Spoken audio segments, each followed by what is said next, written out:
Bueno, muy bien. Buenos días de nuevo, siendo las 7:05 de la mañana. Hoy vamos a tocar un tema que es crucial en la actividad intrahospitalaria de, de cualquier clínica, pero especialmente en las clínicas ginecobstétricas se pueden presentar situaciones que no son tan frecuentes, pero que a la vez por su infrecuencia nos puede producir a nosotros olvidos frecuentes, faltas de comunicación. Y hacer esta capacitación tiene como primer objetivo generarnos la conciencia de que estos temas debemos repasarlos por lo menos 2 o 3 veces al año, porque cuando se presentan las situaciones que nos va a presentar el doctor Camilo Bello, eh, tenemos muchas fallas y la idea de hacer estas capacitaciones es que cada vez se disminuyan la probabilidad de que nosotros como equipo tengamos las fallas y poder pues realizar bien las cosas y no se presente la mortalidad materna que infelizmente nos aqueja todavía. El doctor Camilo Bello es ginecólogo y obstetra eh, de la Universidad de Cartagena. Luego vino y estudió cuidado intensivo en la Universidad Bolivariana. Luego ha hecho un buen tránsito por las unidades de cuidado intensivo, algunas unidades de cuidado intensivo de Medellín, y ahora es coordinador de la unidad de cuidado intensivo de Clínica del Prado. Camilo, bienvenido y bueno, es todo tuyo el auditorio. Perfectamente, la foto que están viendo en la pantalla perfectamente podría ser yo.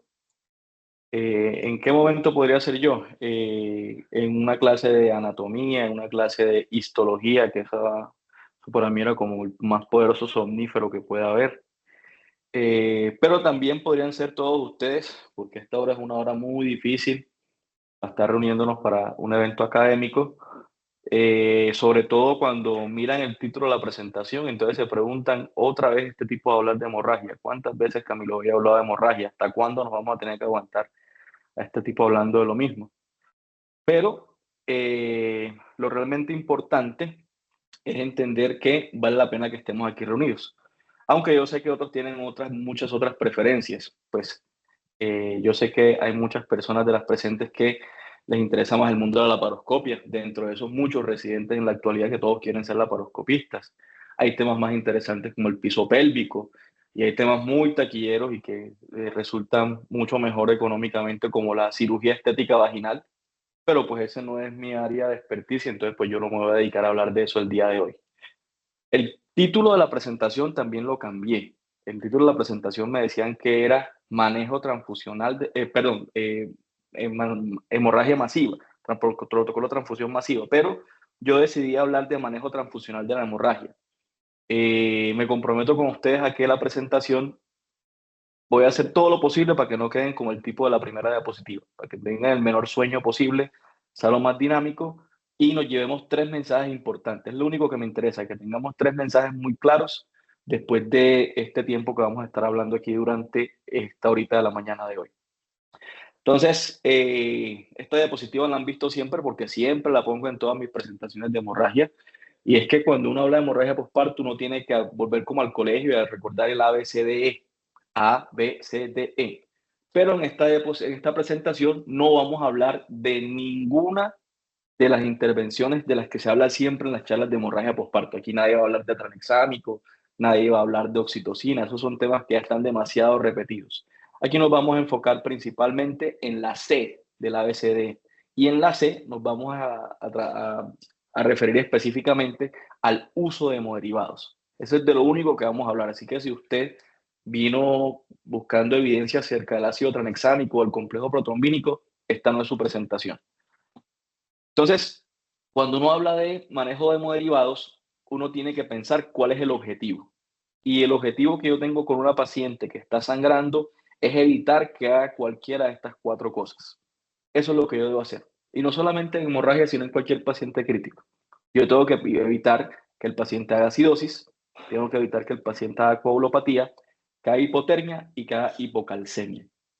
Y gran parte del trabajo para evitar estas 4 cosas que se denominan el diamante de la muerte se pueden cumplir cuando yo hago un adecuado uso del paquete transfusional o de las transfusiones de una forma segura, como lo vamos a ver a continuación.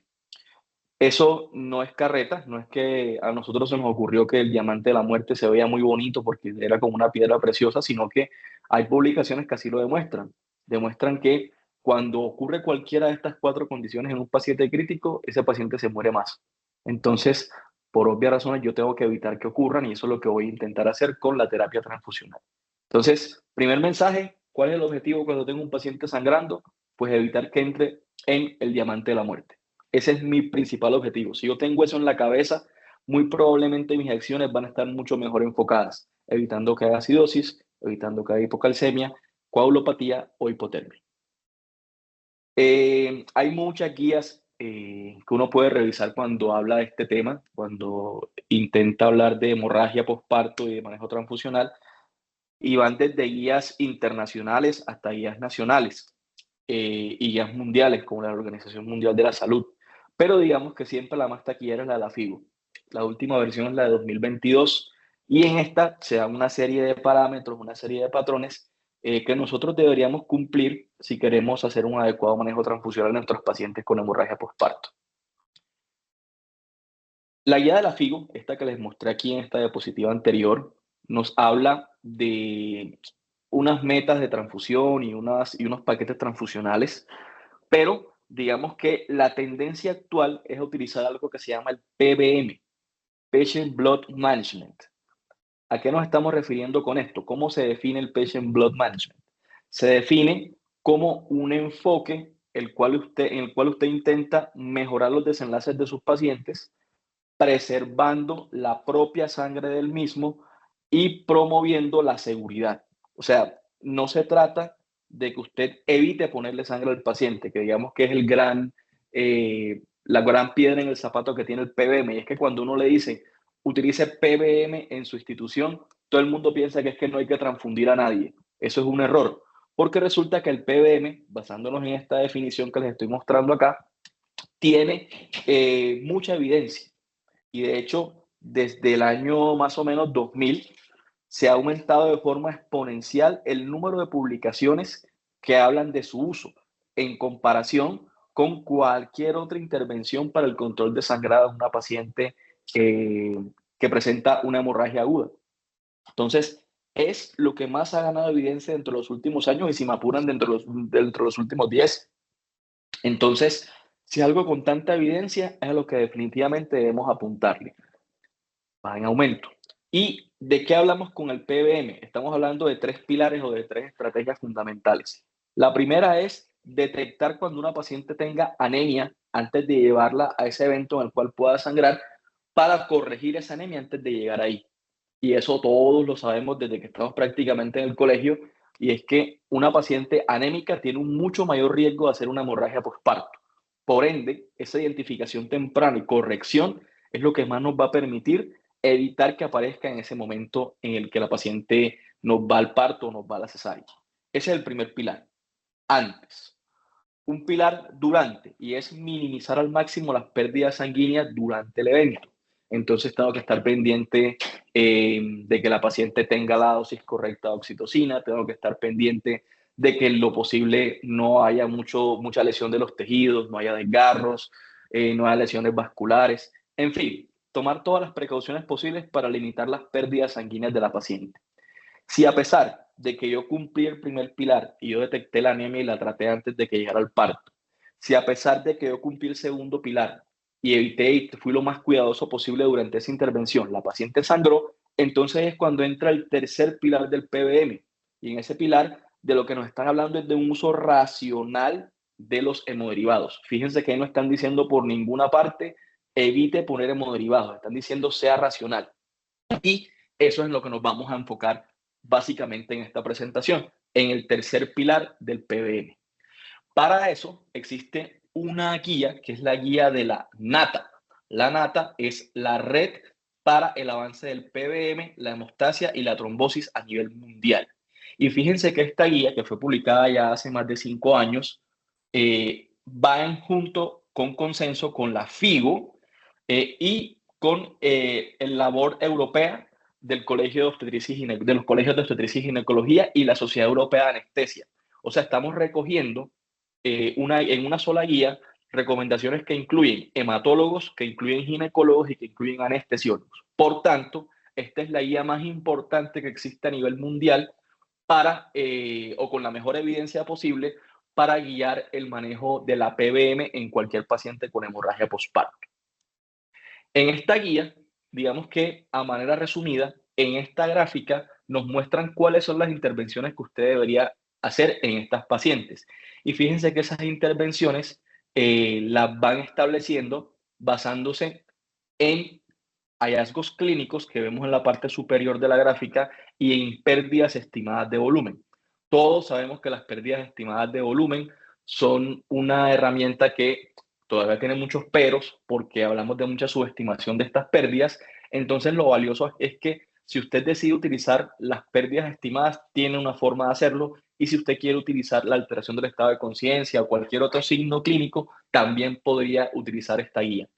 ¿Qué es lo relevante? Más que lo que les mostré al principio de la parte superior, lo realmente importante de esta gráfica es lo que les estoy resaltando aquí en rojo. Y es de lo que estamos hablando en esta presentación, es cómo vamos a manejar las transfusiones en ese tercer pilar del PBM. Yo sé que eso se ve muy pequeñito ahí, entonces acá se los pongo un poco más grande. Para no perderse dentro de todo ese montón de letras que está ahí, yo sé que está muy fea la diapositiva con ese montón de letras, pero así está la gráfica y no encontré una forma más sencilla de presentársela. Palabras más, palabras menos, lo que nos dice es que usted tiene dos escenarios cuando tiene un paciente que está sangrando por una hemorragia postparto en específico. Un primer escenario, y es este que le estoy señalando en esta flecha roja, y es el paciente que no tiene una hemorragia masiva. En ese paciente que no tiene hemorragia masiva, la recomendación que hace la NATA es que usted haga una reposición de hemoderivados basándose en los resultados de laboratorio.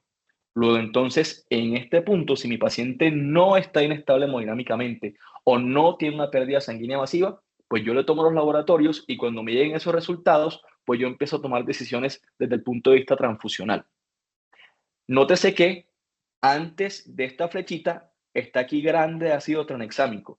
O sea, el tranexámico no pelea con nadie. El tranexámico es sí o sí para cualquier paciente que tenga cualquier tipo de hemorragia de cualquiera de las 4T. Y lo demás, en cuanto al manejo transfusional, lo voy a basar dependiendo de cómo salgan mis resultados de laboratorio. Evidentemente, la sugerencia es que usted tenga resultados de laboratorio prontos. Si usted va a tomar una muestra de un hemograma ahora y ese resultado le va a llegar en 2 horas, eso no tiene ningún sentido porque usted no va a tomar ninguna acción inmediata para corregir esa anemia. O si usted toma unos tiempos ahora y los tiempos le llegan en 3 horas, pues tampoco le sirven para nada. De ahí la importancia de lo que hemos recalcado tanto y es que no le tengamos miedo a la activación del código rojo en la institución. Porque es que si usted activa o no el código rojo, de eso depende que el laboratorio le procese rápido o no le procese rápido los laboratorios. Entonces, a veces tenemos miedo de cómo nos van a ver los otros, o es que a este tipo todo se le complica, a todas las pacientes le sangran, pero en la realidad yo prefiero pecar por exceso que por defecto. Entonces, la sugerencia es activemos más códigos rojos. No va a pasar nada porque activemos más códigos rojos. Antes, eso va a optimizar la respuesta del banco de sangre y va a optimizar la respuesta del laboratorio. Y es relevante por lo que estamos viendo, y es que la NATA recomienda que en cualquier paciente que no tenga hemorragia masiva, usted tiene que ir a la terapia transfusional por los resultados del laboratorio. Hay un segundo escenario, y es esta segunda flecha roja que les muestro acá, y es qué pasa cuando la paciente tiene hemorragia masiva. Pues en ese caso, la recomendación sí es que se active un protocolo de transfusión masiva. Entonces, dicho de forma sencilla, si mi paciente tiene hemorragia masiva, masivo más masivo, es protocolo de transfusión masiva. Pero si mi paciente no tiene inestabilidad hemodinámica, si mi paciente no tiene una hemorragia masiva, yo espero los resultados del laboratorio.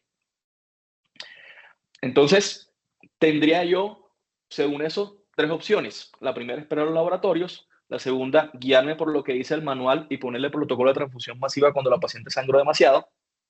O tercero, y lo vamos a ver al final de la presentación, utilizar una herramienta muy importante que son las pruebas viscoelásticas, el ROTEM, que algunos de ustedes ya han podido escuchar.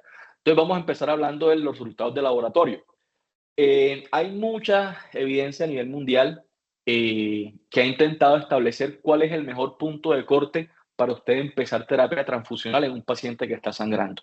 Y en la mayoría de sitios siempre le dicen a usted que tiene que basarse en su nivel de hemoglobina. Ese es el marcador para empezar terapia transfusional. Y se han intentado establecer puntos de corte para saber si utilizando una estrategia más liberal, o sea, utilizando puntos de corte mucho más altos de hemoglobina, es mejor que utilizar puntos de corte más estrictos por debajo de 7. Y la realidad es lo que están viendo en la gráfica. Y es que no existen diferencias significativas cuando yo transfundo o cuando yo espero hasta tenerla por debajo de 7 para transfundir, o cuando yo transfundo con niveles de hemoglobina por encima de 9 o por encima de 8. ¿Cuál es la diferencia entonces? Si no hay impacto en mortalidad ni en desenlace. La diferencia es que si yo me pongo a transfundir una paciente que tiene hemoglobina por encima de 7, eso no va a hacer que mejore, sino que estoy aumentando la probabilidad de que tenga reacciones adversas asociadas a esa transfusión. Luego entonces el mensaje grande y sencillo es que si usted va a utilizar el hemograma para guiar la terapia transfusional, entonces tenga en cuenta el valor 7. ¿Por qué? Porque la evidencia así lo demuestra. La estrategia restrictiva y la liberal no muestran diferencias significativas. Y cuando uno, esto para cualquier tipo de paciente con anemia severa aguda, pero cuando uno es más específico en pacientes con trauma y pacientes con hemorragia aguda, como es el caso de la hemorragia postparto, pues claramente vemos que tampoco hay una diferencia estadísticamente significativa.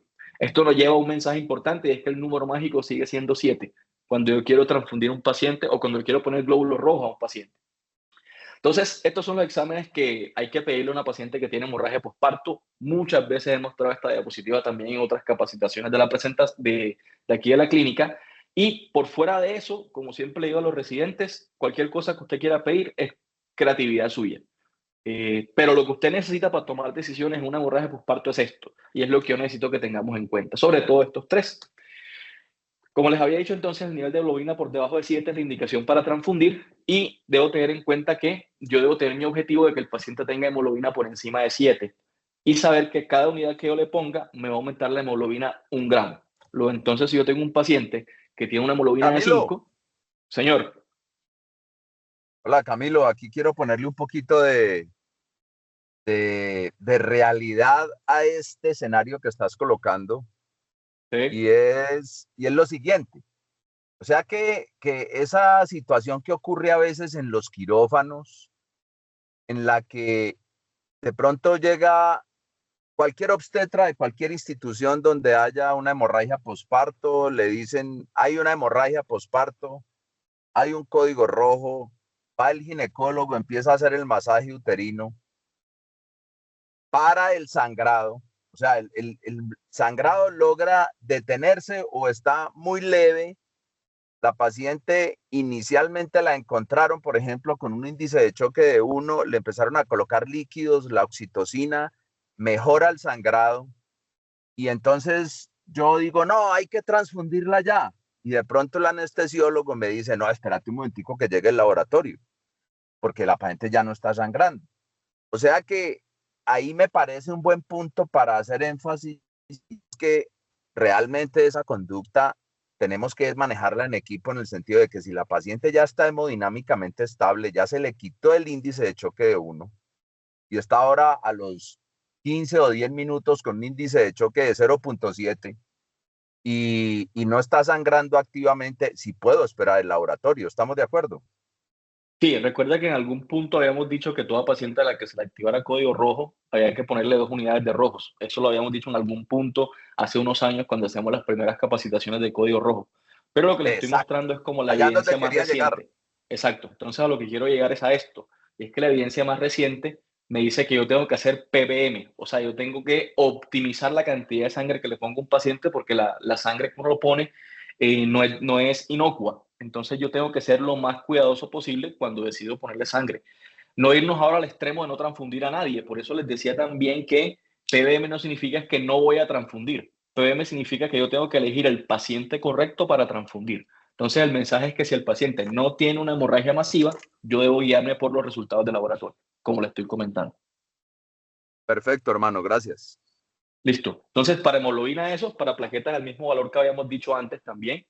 Y es que por debajo de 50.000 yo debería transfundir al paciente. Cada unidad de plaquetas me sube 5.000 y cada féresis me sube 30.000. Lo mismo que para hemoglobina, yo debo saber en cuánto la tiene mi paciente el recuento para tomar la decisión de cuántas unidades le voy a ordenar. Para plasma, la dosis es de 10 a 15 cc por kilo. Yo siempre recomiendo que se aprendan una sola dosis. Entonces recomiendo que se aprendan la dosis de 15. Y esto es importante porque la receta de cocina de ponerle 4 unidades de plasma a todo el mundo no aplica, porque sabemos que hay pacientes que pesan 40 kilos y sabemos que hay pacientes que pesan 120. Entonces, 4 para todo el mundo no es, son 15 cc por kilo, teniendo en cuenta que cada unidad de plasma viene de 250 cc. El crioprecipitado se transfunde en dosis de 2 cc por kilo. Lo mismo, la dosis de crioprecipitado tampoco es una receta de cocina de 3 unidades, de 6 unidades, no. Dependiendo de cuánto pese su paciente y teniendo en cuenta el volumen por el que viene cada bolsita de crioprecipitado, usted deberá tomar la decisión de cuántas unidades ordenarle a su paciente. La única forma de reponer fibrinógeno es crioprecipitado, pues no, porque el crioprecipitado solamente es como el punto intermedio. Realmente el que tiene la mejor concentración es el concentrado de fibrinógeno, que tiene 20 gramos por litro, pero en nuestra institución digamos que lo que tenemos más a la mano es el crioprecipitado. En el escenario, y solamente en el escenario en que usted no tenga crioprecipitado, pues puede utilizar plasma. Y la dosis que usted le pone de plasma a un paciente, el problema es que le da mucho volumen. Y recordemos que si usted le pone altas cantidades de volumen a un paciente que tiene hemorragia, pues eso es deleterio a largo plazo para él y para cualquier paciente crítico. ¿Por qué hay que ponerle tanto volumen? Pues porque es la que tiene la menor cantidad de fibrinógeno, 2.5 gramos por litro. Entonces, reponer fibrinógeno con plasma, sí, pero solo si yo no tengo crioprecipitado. O sea, la primera elección sigue siendo crioprecipitado. Digamos que esto es de forma sencilla, la forma en la que yo tomo la decisión con los resultados de laboratorio, teniendo en cuenta un nivel de hemoglobina de 7, de plaquetas menor de 50.000, de tiempos de coagulación 1.5 veces por encima del control, dicho de forma sencilla, un INR por encima de 1.5 o un fibrinógeno por debajo de 200. Es muy importante tener en cuenta estos valores porque hemos empezado a notar cierta tendencia o cierto patrón en el cual hay pacientes que tienen fibrinógeno por debajo de 200 y no están llegando a la unidad de cuidados intensivos sin la reposición de crioprecipitado. Y más adelante vamos a ver por qué es tan importante reponer este fibrinógeno. Entonces, la segunda estrategia, ya hablamos de la guiada por los laboratorios, es la que vamos a utilizar en los pacientes que ya tienen la hemorragia masiva. Entonces, el manualito lo que nos dice es que hay unas definiciones y esas definiciones están distribuidas a lo largo de la literatura, aplican para la población general y en las revisiones que usted muestre o que usted mire de pacientes obstétricas, lo que le van a decir es que utilice esas mismas definiciones de la población general. Entonces, ¿cómo se define protocolo de transfusión? Perdón, ¿cómo se define transfusión masiva?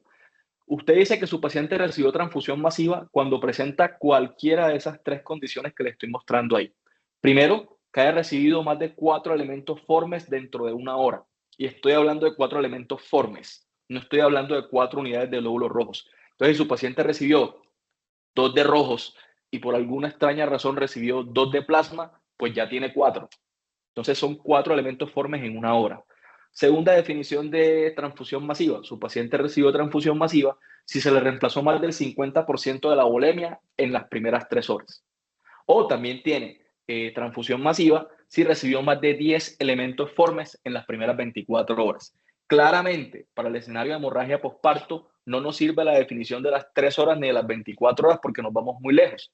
Entonces, la que más utilizaríamos es la primera y es de la paciente que recibió más de 4 elementos formes dentro de la primera hora. Entonces, si recuerdan la gráfica que les mostré hace unas diapositivas, decía que esto se indicaba el protocolo de transfusión masiva cuando el paciente tenía hemorragia masiva. Entonces, ¿qué es hemorragia masiva? ¿Y por qué se puede presentar hemorragia masiva? Señor. Otra vez yo. Señor. Devolvete para la diapositiva donde tenés, es la otra.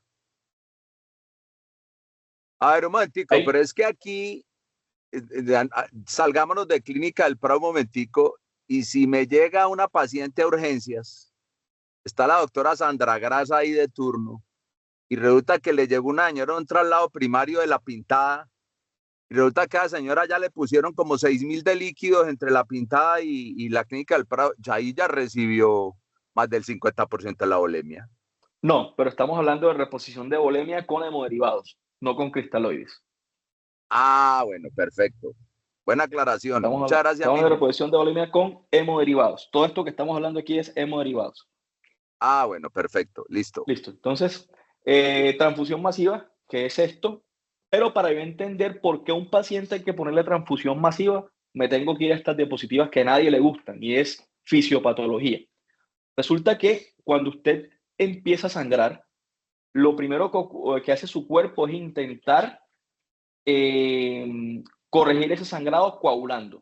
Entonces empieza a consumirse todos sus factores de coagulación. Empieza a utilizar todas las plaquetas que tenga disponibles para tapar ese hueco que usted tiene aquí por donde se está perdiendo la sangre. Eso se llena de plaquetas y se llena de factores de coagulación. A la larga, lo que va a generar ese uso de los factores de coagulación y las plaquetas es que se las va a consumir.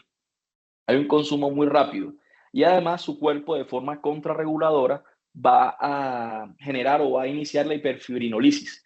Eso hace que en los estadios iniciales usted tenga un estado de hipocoagulabilidad. ¿Por qué? Porque usted utilizó ya toda su cascada de la coagulación, utilizó todas sus plaquetas y ya no es capaz de corregir ese hueco que usted tiene dentro del endotelio. Y el problema de eso es que hace que el endotelio se termine de lesionar. Y esa lesión del endotelio libera unas sustancias que se llaman los DAMPs, y los DAMPs generan una respuesta inflamatoria, la cual perpetúa la cascada de la coagulación y a largo plazo hace que el paciente entre en un estado de hipercoagulabilidad. Dicho de una forma sencilla, dentro de la primera hora de que una paciente arranca a sangrar, su estado es de hipocoagulabilidad, porque se está consumiendo los factores de coagulación, porque se está consumiendo las plaquetas intentando corregir el sangrado y porque los mecanismos contrarreguladores activan la hiperfibrinolisis. Pero después de la primera hora, y si la paciente pues sobrevive al evento de hemorragia postparto, se produce una lesión endotelial y esa lesión endotelial produce una cascada inflamatoria y la cascada inflamatoria activa la cascada de la coagulación. Por ende, si yo no tengo claro esto, yo no entiendo la importancia de que mi paciente, así haya tenido hemorragia postparto, reciba una adecuada tromboprofilaxis en el puerperio. Y esto no se nos puede olvidar, porque también estamos viendo muchas pacientes que están llegando a la unidad sin la tromboprofilaxis porque tuvo una hemorragia. Si bien es cierto, la hemorragia inicialmente debe manejarse de forma cautelosa en cuanto al uso de heparinas, pues debo saber que después de las primeras 24 horas, esa paciente ya debería empezar los anticoagulantes para evitar este efecto de hipercoagulabilidad que ocurre después de que pasa el evento agudo. Entonces, esta es la razón. Yo tengo que tratar de encontrar este equilibrio entre la fibrinolisis y la coagulación de mi paciente. Y habitualmente eso ocurre de forma segura después de las primeras 24 horas. Entonces, mensajes.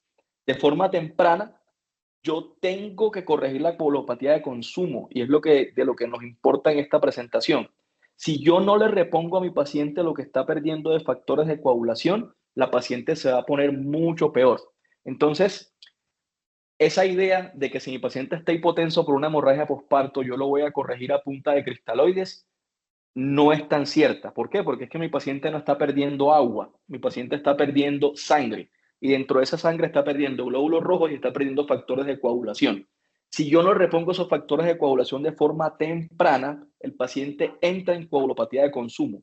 Entonces no solamente está perdiendo sangre y no solamente está inestable por la sangre que está perdiendo, sino porque yo no repuse lo que tuvo aquí por la coagulopatía de consumo y a eso se le suma coagulopatía dilucional si yo le pongo un montón de volumen a mi paciente.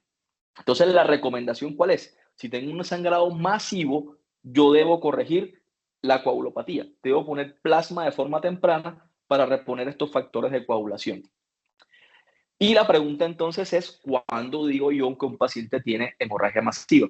Para eso hay varias herramientas. La más recomendada para la población general es la herramienta de ATLS, en la cual está claramente indicada la transfusión masiva cuando un paciente tiene un sangrado categoría 4, un sangrado severo.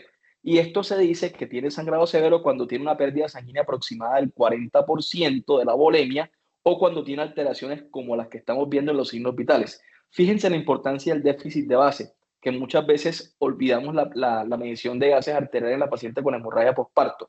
Si usted tiene un déficit de base por encima de -10, es un paciente que probablemente tuvo una hemorragia masiva que requeriría la transfusión del paquete transfusional completo. Pero esto es para la población general. Para la población embarazada tenemos la escala de Basket que siempre nos han enseñado, y según esta escala de Basket, fíjense que desde hace mucho tiempo nos lo está diciendo, antes que incluso que saliera la guía Nata, nos dice que la transfusión masiva debería utilizarse en pacientes que tienen pérdidas sanguíneas por encima de 2000 cc o por encima del 35% de la volemia. Hemos dicho hasta la saciedad que las pérdidas sanguíneas estimadas son un muy mal marcador para definir terapias en un paciente con hemorragia postparto, pero entonces tengo las otras estrategias. Tengo la paciente que tiene alteración severa del estado de conciencia. Tengo la paciente que tiene una alteración de la tensión arterial sistólica por debajo de 70. Tengo una paciente que tiene llenado capilar lento. Estas pacientes que cumplen con estos criterios que estamos viendo acá son pacientes que ya tuvieron una pérdida sanguínea mayor de 2000 cc. Por ende, cualquier paciente que presente estos signos clínicos que estamos viendo acá o cualquier paciente que presente una alteración así de severa del déficit de base, es una paciente en la cual se debería empezar el paquete de transfusión masiva. ¿Y por qué? Por lo que vimos, corregir o evitar la coagulopatía de consumo que ocurre en las etapas iniciales de la hemorragia y evitar la coagulopatía dilucional por estar poniéndole cristaloides en vez de ponerle plasma, que es lo que la paciente realmente necesita que se le reponga. Entonces, la primera forma en la cual yo puedo decidir si le pongo el paquete transfusional a un paciente, para responderle de forma sencilla, es que tenga un choque severo, definido por cualquiera de estos signos clínicos o definido por esta alteración severa del índice de base. Del déficit de base. En cualquiera de estos pacientes hay indicación de poner el paquete transfusional completo. Pero también hay que recordar lo que les decía, y es que cualquier paciente al cual usted le haya puesto más de 4 elementos formes en una hora, ya a ese paciente también hay que ponerle el paquete transfusional completo. Entonces, dicho de forma sencilla y resumiendo hasta aquí, hasta donde vamos en la presentación, si mi paciente no tiene un sangrado masivo, yo me voy a guiar por los laboratorios. Pero si mi paciente tiene un sangrado masivo, yo debería tomar la decisión de empezarle el paquete transfusional completo. Y esa decisión la voy a tomar basándome en dos cosas. O en alteraciones clínicas y paraclínicas, que son las que ya vimos en las tablas anteriores, o en cualquier paciente que le haya puesto más de 4 elementos formes dentro de una hora. Esos pacientes ya cumplen el criterio de transfusión masiva. ¿Por qué es tan importante esta reposición del plasma de forma temprana? Por lo que estamos viendo aquí. Fíjense cómo en este estudio que es exclusivamente de hemorragia postparto, publicado en JAMA, nos están mostrando que cuando se utiliza el plasma de forma temprana, hay una reducción importante en la mortalidad, una reducción importante en la histerectomía y en la necesidad de procedimientos de radiología intervencionista. Entonces, fíjense que no es solamente una medida estética de ponerle plasma para reponer lo que realmente está perdiendo en vez de agua, sino que esto me va a impactar en los desenlaces importantes. Y todos sabemos que a esto es a lo que nosotros le tememos cuando una paciente hace una hemorragia postparto. Y es que me toca hacerle una histerectomía o que me toque hacerle una embolización o que se me muera. Entonces es muy importante. Hay una clara evidencia a favor del uso temprano del plasma en pacientes que tienen hemorragia masiva o en hemorragia severa. La siguiente pregunta lógica, ya teniendo claro que sí hay que poner el plasma de forma temprana cuando hay una hemorragia severa, es ¿en qué proporción debería yo poner ese paquete transfusional o cómo debería estar conformado ese paquete transfusional? Hay muchas, digamos, recomendaciones o muchos tipos de paquete transfusional dentro de lo que uno mira en la evidencia, pero en general la discusión principalmente está en la relación 1-1 o relación 1-2. Estamos hablando de glóbulos rojos plasma. Realmente no hay diferencias estadísticamente significativas entre uno y otro. Y los estudios más grandes que hay al respecto son el estudio PROMPT y el estudio PROPER, que son los que estamos viendo acá. Fíjense que el área sombreada que estamos viendo, el área sombreada como más azulita y más café, fíjense que son los intervalos de confianza. Se cruzan entre las dos estrategias. Luego, entonces, no hay una diferencia importante entre utilizar una estrategia de 1-1 o una estrategia de 1-2.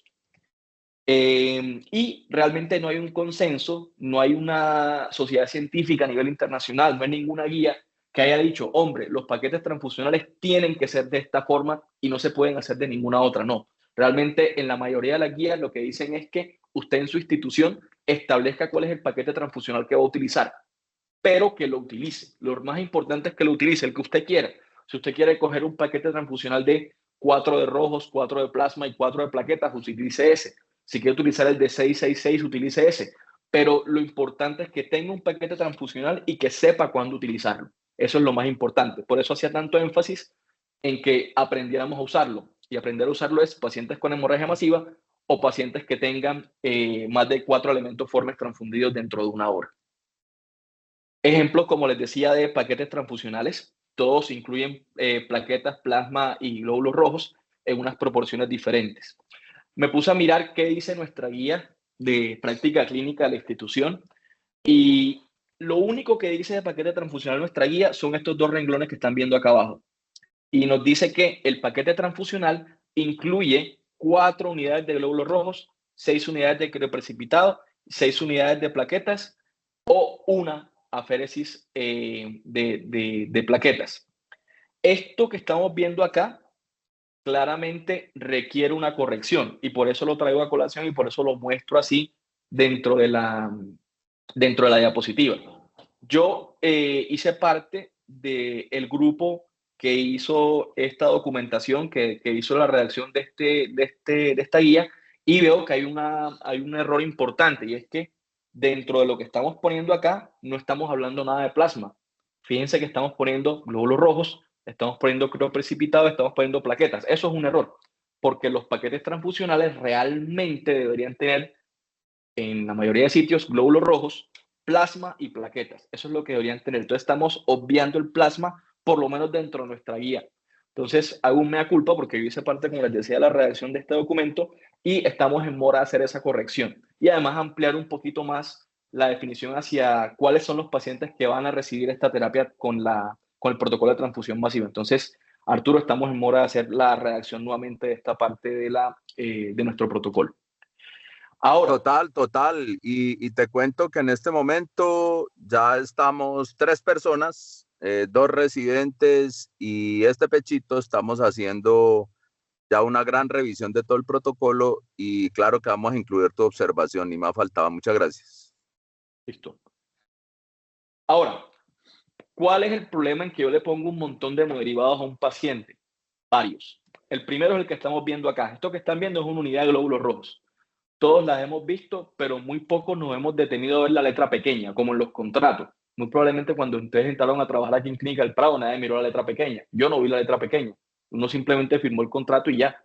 Pues resulta que cuando uno tiene una unidad de glóbulos rojos, la unidad de glóbulos rojos tiene este pequeño detallito que estamos viendo acá que les estoy acercando. Y es que la unidad de glóbulos rojos tiene citrato. ¿Por qué es importante saber que una unidad de glóbulos rojos tiene citrato? Porque resulta que el citrato es un quelante del calcio.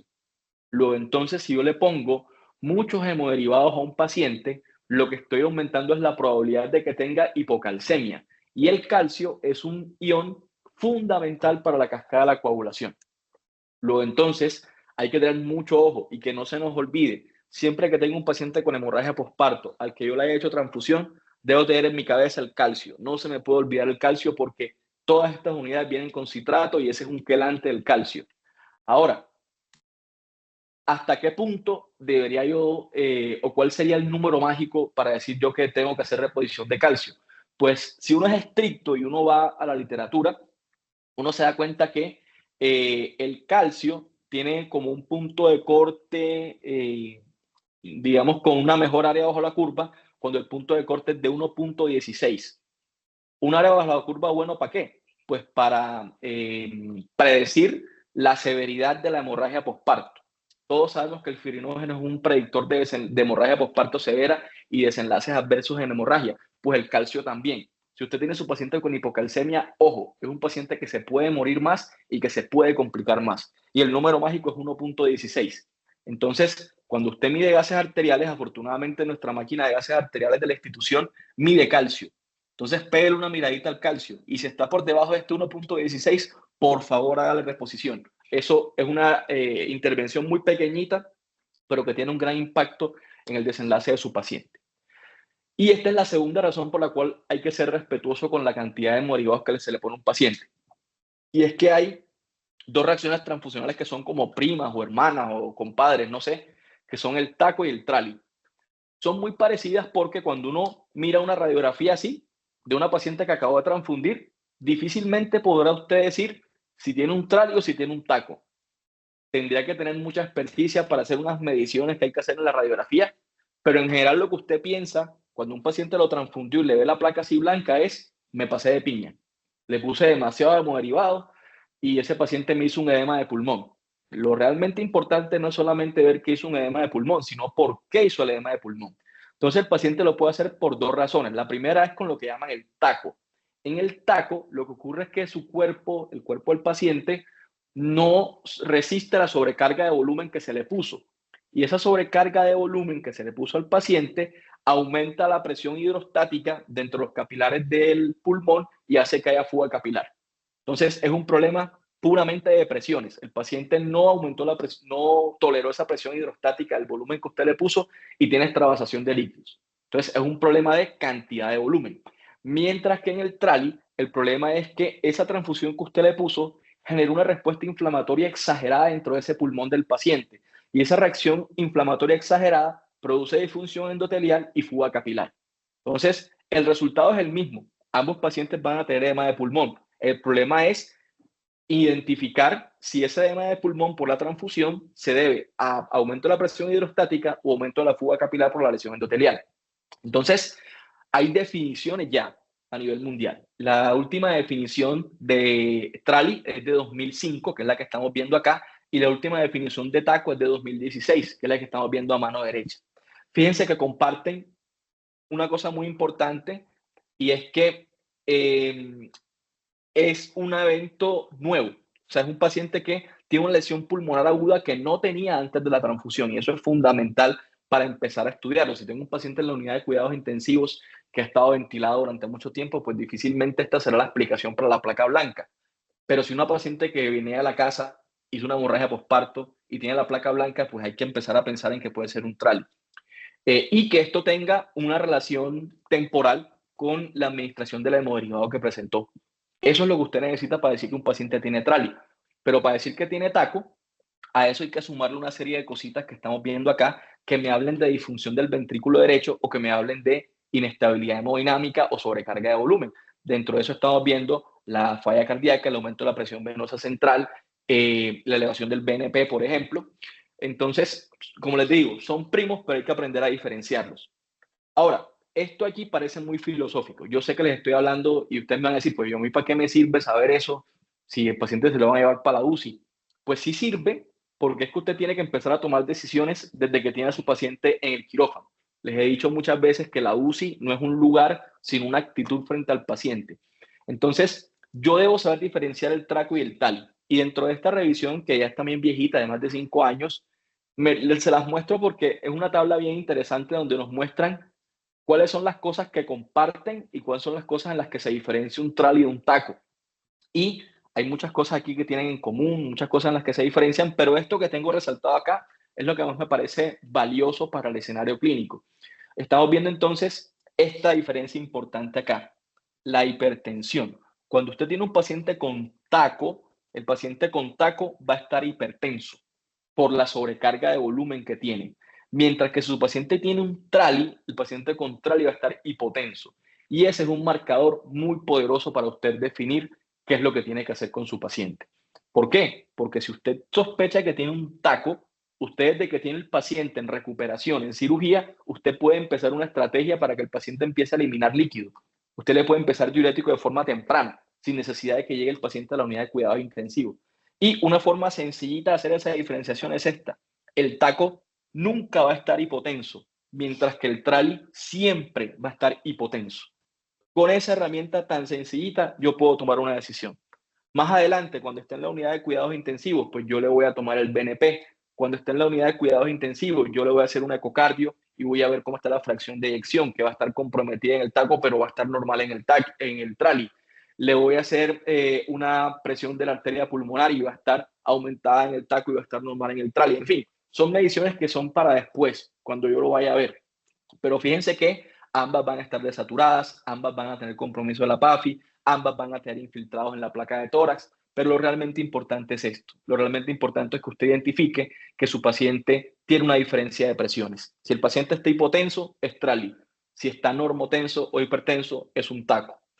Y si usted tiene un poquito más de expertise y tiene un buen ojo para mirar la placa de tórax, hay una medición que se llama el índice cardiotoráxico y otra que se llama el ancho del pedículo vascular. Cuando esos están aumentados, eso le habla de un taco. Y cuando esos están normales, eso le habla de un trali. Nada, esto simplemente es para mostrar lo mismo que les había dicho en la diapositiva pasada, así que no me voy a detener en eso. Entonces, hasta ahora hemos hablado de una estrategia para los pacientes que no tienen hemorragia severa y otros para los que sí tienen hemorragia severa. Y vimos los riesgos de manejar la hemorragia severa con transfusiones de forma liberal cuando el paciente no lo necesita, por el riesgo de la hipocalcemia y el riesgo del trali y del taco. Entonces, ¿habrá alguna herramienta para yo poder tomar decisiones de forma objetiva sin el miedo a que me esté pasando con la cantidad de derivados que le estoy poniendo? Pues sí, la verdad es que esa herramienta sí existe y son las pruebas viscoelásticas. Muchos de los presentes pues ya me han escuchado hablar de esto, pero lastimosamente es una tecnología con la que no contamos en la institución. Pero como esto es una revisión de tema de tipo académico, pues no tendría perdón de Dios que yo me pare aquí y no les diga hacia dónde va el manejo de la hemorragia postparto a nivel mundial. Entonces, ¿por qué hay que meterse en esta locura y este laberinto de las pruebas viscoelásticas? Por 3 razones. Primero, cuando yo mido el TP solamente me va a medir la parte enzimática de la cascada de la coagulación, no me mide la parte celular. Mientras que con el Rotem yo sí puedo hacer eso, con las pruebas viscoelásticas sí puedo.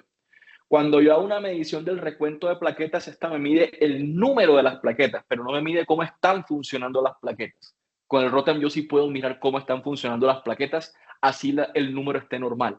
Y en las pruebas que yo hago de coagulación normales en una hemorragia postparto no me miden la fibrinolisis, mientras que el Rotem, mientras que las pruebas viscoelásticas sí me permiten medir la fibrinolisis. El Rotem de forma sencilla me mide 3 cosas, para no enredarlos mucho. Me mide la velocidad con la que se forma el coágulo, me mide qué fortaleza tiene el coágulo y qué tan estable está ese coágulo. Cuando hablo de velocidad de formación del coágulo, estoy hablando me mide factores de coagulación. Cuando hablo de fortaleza del coágulo, estoy hablando de plaquetas o fibrinógenos. Y cuando hablo de estabilidad, estoy hablando de plasmina. Esta es la forma en la que se arma la curva de las pruebas viscoelásticas, pero no me interesa que vean eso, sino que me interesa que vean esta gráfica. Esta es la gráfica de un Rotem, de una tromboelastografía. Para no enredarnos, esta es la gráfica grande y vamos a romperla por pedacitos. En este primer pedacito vamos a ver la velocidad con la que se produce la coagulación. Vamos a ver cómo están los factores de coagulación. Y eso lo vamos a hacer midiendo esta lineecita de acá, la que va desde aquí hasta que se abre la horquilla. Si esa línea está muy larga, quiere decir que el paciente está demorando mucho para coagular. Luego, entonces ahí tenemos un problema de factores de coagulación. Entonces, de forma sencilla, ¿cómo mido yo la velocidad de formación del coágulo? ¿Cómo miro yo si un paciente tiene déficit de factores de coagulación? Pues mirando si esta línea que estamos viendo acá, esta línea se pone muy larga. Y ahí tendría yo que poner transfusión de plasma. La fortaleza del coágulo se mide viendo esta amplitud, la amplitud máxima que tenemos aquí. Y esa amplitud máxima me permite saber la fuerza que tiene mi coágulo. La fuerza de un coágulo depende de plaquetas y depende de fibrinógeno. Luego, entonces, si esa amplitud es muy amplia, quiere decir que tengo buenas plaquetas y tengo buen fibrinógeno. Si esa amplitud está disminuida, tengo un déficit de plaqueta o de fibrinógeno que tengo que corregir. Y la estabilidad del coágulo, que viene la plasmina, para ver si tengo fibrinolisis o no, lo voy a mirar con el lisis 30. Eso me habla de qué tan rápido el coágulo pasa de estar en su amplitud máxima a disminuir a su mínima expresión. Y eso es plasmina. Ahí lo que tengo que utilizar es medicamentos que me ayuden con la fibrinolisis. No me voy a detener en esto. Estos son pruebas un poco más complejas, pero aquí en esta gráfica les muestro el resumen de forma sencilla cómo se manejarían las pruebas viscoelásticas. Velocidad de formación del coágulo para saber si tengo que reponer plasma, fortaleza del coágulo con amplitud máxima para saber si tengo que reponer plaquetas o fibrinógenos y estabilidad para saber si tengo que utilizar antifibrinolíticos. El Rotem trae unos cartuchos con los cuales yo puedo hacer unas mediciones específicas. En general, si yo tengo una prolongación de los tiempos de coagulación, ¿cuál sería el primer confusor que yo tendría y que el paciente está anticoagulado? Y para eso utiliza una prueba que se llama EPTEN, que utiliza heparinasa, y si me corrige, pues el paciente está bajo el efecto de la heparina y no hay que hacer nada importante ahí. Lo realmente relevante, más que en el EPTEN y en el APTEN, es que miremos esta parte de acá, el FIPTEN, este reactivo que es la citocalacina D. Este reactivo bloquea las plaquetas. ¿Por qué es importante? Porque les había dicho que la fortaleza del coágulo depende de plaquetas o depende de fibrinógeno. Con este resultado, el FIPTEN, que lo da la tromboelastografía, que lo da el Rotem, yo puedo saber si esa alteración está dada porque el paciente necesita plaquetas o porque el paciente necesita fibrinógeno. Entonces, es una herramienta muy, pero muy interesante porque me permite evaluar todas las etapas de la cascada de la coagulación. Y es una herramienta que corre en tiempo real. O sea, el paciente empezó a sangrar, usted le toma una muestra y mete eso dentro de la máquina. Mientras usted está corrigiendo su sangrado, cogiendo puntos, poniendo uterotónicos, haciendo masaje uterino, usted está viendo dentro de la máquina cómo se va formando la gráfica y de forma rápida usted empieza a tomar decisiones sin necesidad de esperar el resultado del laboratorio. ¿Sirven en el embarazo estas pruebas viscoelásticas? Pues la verdad es que sí. El miedo es que la coagulación del embarazo cambie y eso a todos nos asusta, pero en general estos son los cambios que ocurren y no alteran las pruebas viscoelásticas. Las pruebas viscoelásticas tienen una interpretación exclusiva para el embarazo, pero son utilizables, se pueden emplear. Existen, digamos, protocolos para buscar establecer puntos de corte específicos. No me voy a tener esto que es un poco más complejo, pensé que de pronto iba a estar un poquito mejor de tiempo, así que no me voy a tener tanto en esta parte de los números, pero sí me interesa que veamos una parte importante y es que tiene una buena correlación con el fibrinógeno. Yo les había hablado del FibTen como una herramienta importante de la tromboelastografía que me permitía predecir si un paciente tiene un déficit de fibrinógeno o no. Y resulta que el fibrinógeno por debajo de 200, todos sabemos que es un marcador de severidad.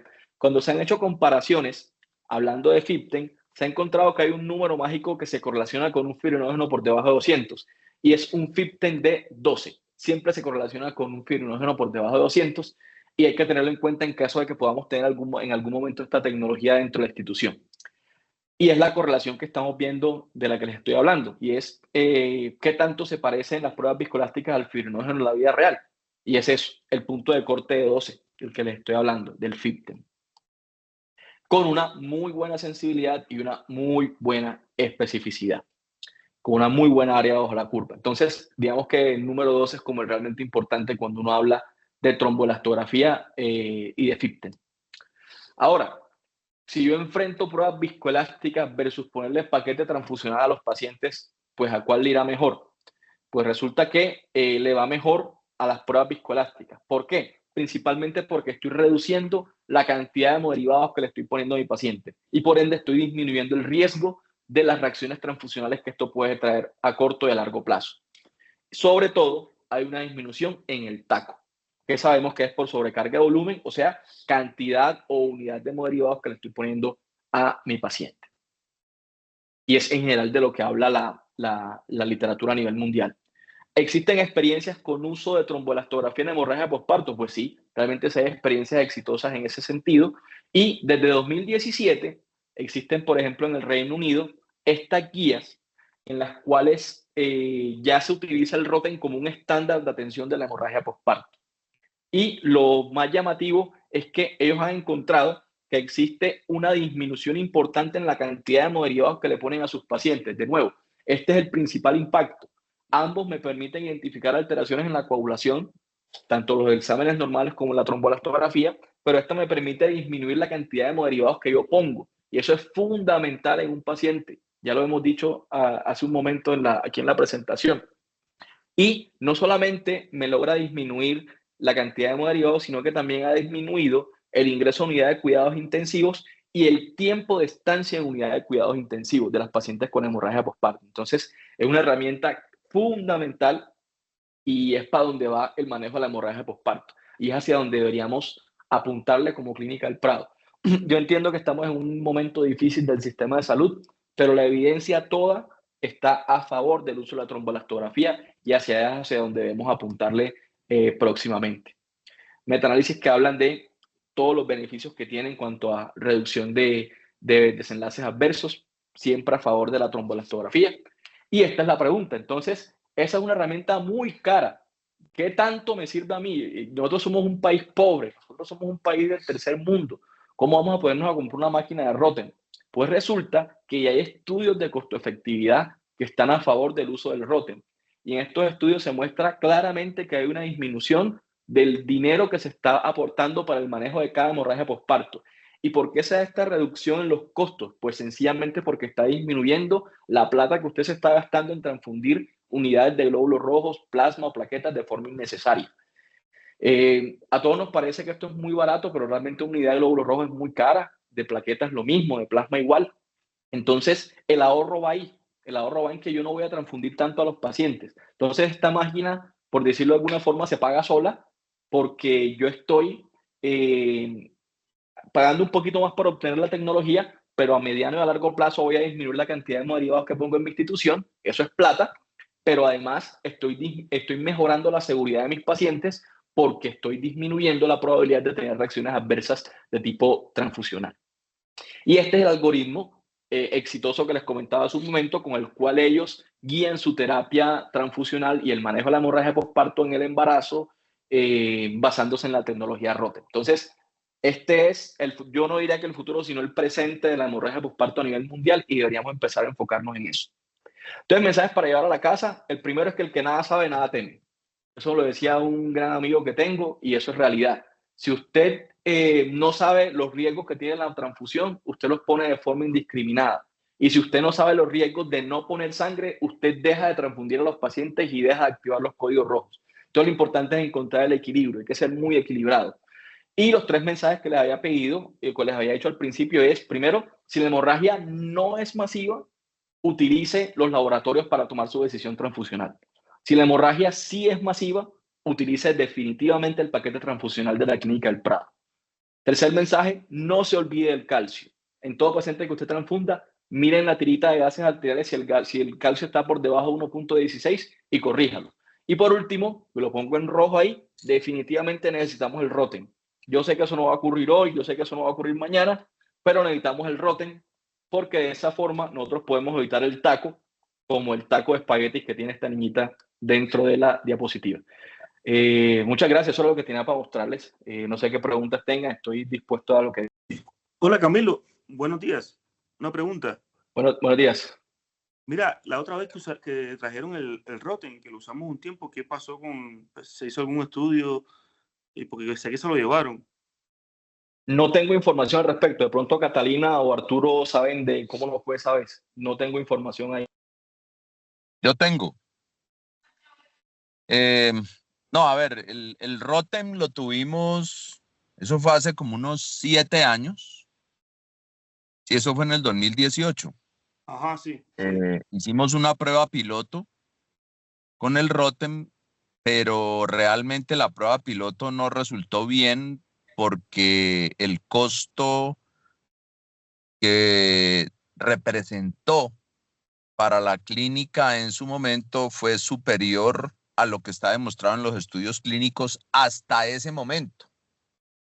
Yo creería que, como lo expuse en el 2021, cuando estábamos un poco después de la pandemia, que necesitábamos hacer otra prueba piloto porque en la primera prueba piloto hubo, digamos, algunas falencias en cuanto a una buena orientación del uso, y fuera de eso costaba más la tecnología, que valdría la pena volver a hacerlo. Puede haber sido la interpretación de la prueba. Yo creo que fue no eso, tenemos claro el algoritmo. No, total, pero lo que pasa es que lo que quiero llegar es que pues, necesitamos hacerlo, necesitamos otra vez probarlo. Yo quiero dar mi aporte.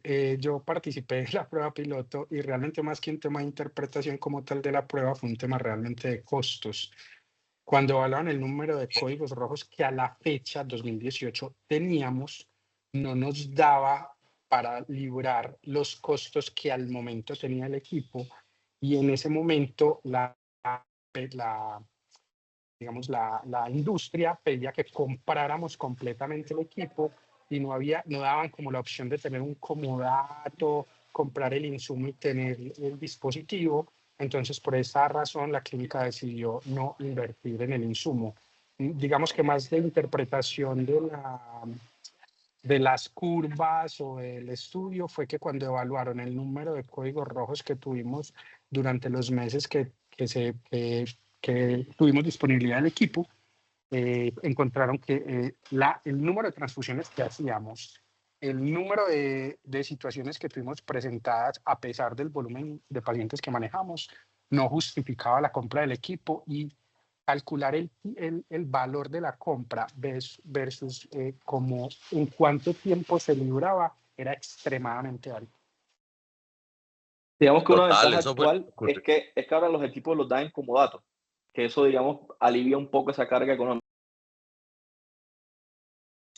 Sí, yo pienso que el tema es netamente administrativo y económico, Camilo. Ganas hay. Catalina creo que tenía levantada la mano también. Catalina, ánimo. Ánimo. Camilo, no, pues súper buena tu conferencia, muchas gracias. Quiero hacerte unas preguntas y unas precisiones. La primera pregunta es, ¿en qué momento debo yo tener una paciente invadida para poder hacer monitoreo, digamos, de las eventuales complicaciones de una transfusión masiva? Porque pues de alguna manera creo que eso es una de las cosas que debemos tener claras, pues para poder vigilar que esas pacientes no nos hagan taco, trali, o para guiar un poco de alguna manera también los volúmenes de transfusión, asumo. Entonces esa es una pregunta. La otra pregunta es, ¿no sonaría lógico de pronto aprender a guiar un poco la transfusión masiva basada en las causas de la hemorragia, o sea, en las 4 Ts? Digamos, entendiendo que si la mayoría de nuestras hemorragias son por tono, digamos, podría estar más relacionados con hipofibrinogenemia y poder empezar a utilizar, digamos, de manera inicial los glóbulos rojos con el crío precipitado. Y la precisión que quería hacer es que en ese caso que mencionó Arturo, de la paciente que viene remitida, que digamos que ya tuvo una hemorragia severa en su sitio de remisión, hemos visto que cuando llegan a urgencias a esas pacientes se les pone ácido tranexámico. Recordemos que el ácido tranexámico no se debe usar después de 3 horas del inicio de la hemorragia, sino en los eventos agudos. Entonces, era solo eso como la precisión que quería hacer y las preguntas para Camilo. Sí, yo creo que no es absolutamente necesario que el paciente esté invadido para poder hacer la diferenciación entre el TRAL y el TACO, porque la diferenciación se hace con unas herramientas que no son invasivas. Es decir, dentro de lo que uno mira, dentro de los criterios, uno habla de las presiones a nivel de la arteria pulmonar, pero es desproporcionado en un paciente con una reacción de transfusional, pues ponerle un catéter de arteria pulmonar a todos los pacientes. Más bien, la diferenciación se hace basándose en cómo está la parte clínica y eso sí, hay que guiarse por el POCUS, hay que guiarse por la ecografía, porque hay que saber cómo están las cavidades derechas y hay que hacer una estimación de si el paciente tiene hipertensión pulmonar, que eso es fundamental. Pero me parecería desproporcionado pensar en un catéter de arteria pulmonar solamente para hacer esa diferenciación del TRALI y del TACO. Con lo otro que comentabas, Cata, es el uso del firinógeno. Sí, el firinógeno es un pilar fundamental dentro de la transfusión temprana. De hecho, como lo mostré en la diapositiva, el firinógeno es como el santo grial de la hemorragia posparto en este momento.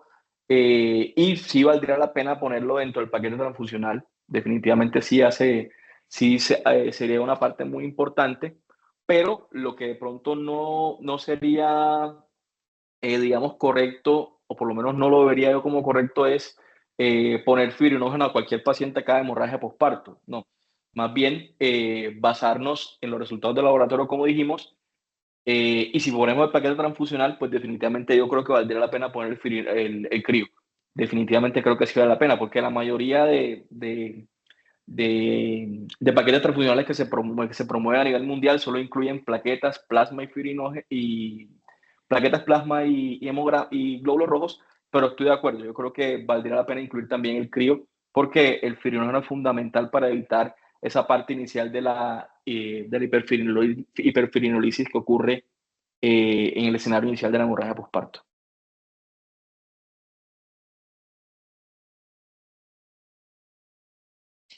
Cami, gracias. Okay. Una pregunta, lo que tú decías de la activación del código rojo, no una pregunta, sino también no sé si la doctora Lisbeth está por ahí o me acuerdo de la doctora Silvia que también estamos, nosotros hicimos una,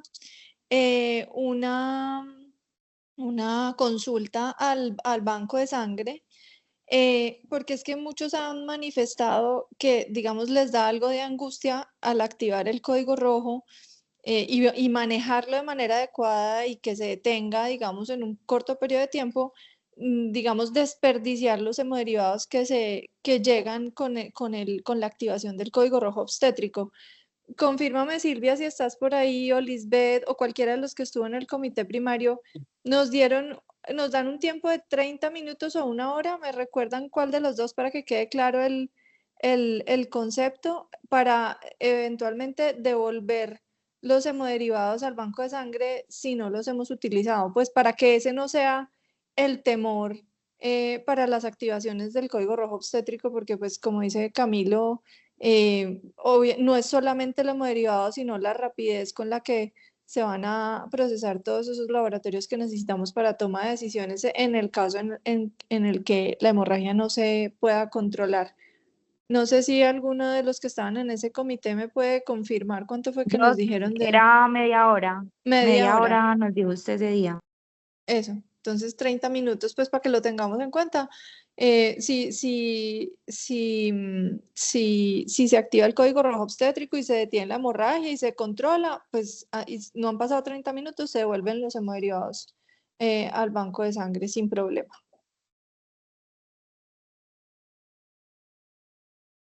Perfecto, buen punto.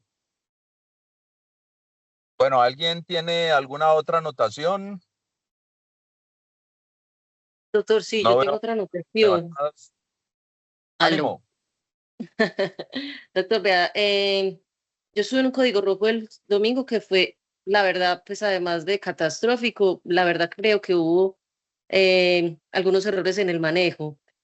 Yo pienso que activar el código rojo no debe generar angustia y trastornar todo el equipo, y tampoco debe llamar a que todo el equipo de personas entre. Yo pienso que si hay 2 personas o 3 funcionales, no necesitamos 10 personas haciendo pues más desorden. Yo pienso que eso va a seguir siendo una de las cosas que tenemos que manejar, y me parece importante súper todo el concepto que el doctor está dando, pero también me parece importante, pues uno, manejar la calma cuando se inicia un código rojo. 2, no todo el personal tiene que entrar. Y 3, sí hay que manejar orden, si no las cosas no funcionan bien. Está bien, hay otra cosa que también es importante, que la doctora lo mencionó, y es que a veces nos da temor activar el código rojo, que pues no veo cuál es la causa del temor de activarlo, pero además de el temor pues como personal que lo active a uno, es el temor de las personas alrededor, y yo creo que en eso sí debíamos trabajar. El concepto es importante, pero también en el concepto de código de cómo se maneja, porque ese día había más de 10 personas y todas había hasta 2 personas haciendo la misma actividad. Entonces es importante que estén las funciones, pero que cada persona maneje, bueno, usted está tomando esto, pues entonces yo me salgo, yo creo que no estoy funcionando acá. En eso yo pienso que debíamos trabajar un poquito, porque el desorden también empeora el tiempo del manejo y empeora pues obviamente el resultado de la paciente. Silvia, muchas gracias por tu Complementando lo que decía aportación. Silvia, creo que hay que quitar el concepto este del código rojo. Listo, Camilo, espérate. Antes de darte la palabra, yo pienso que Silvia pues ha puesto un tema que es importante, que probablemente sea diferente al origen de la conferencia, pero el otro tema importante siempre es pues tener siempre las herramientas en las instituciones para que nosotros como personal estemos entrenados, reentrenados y vuelva y juega.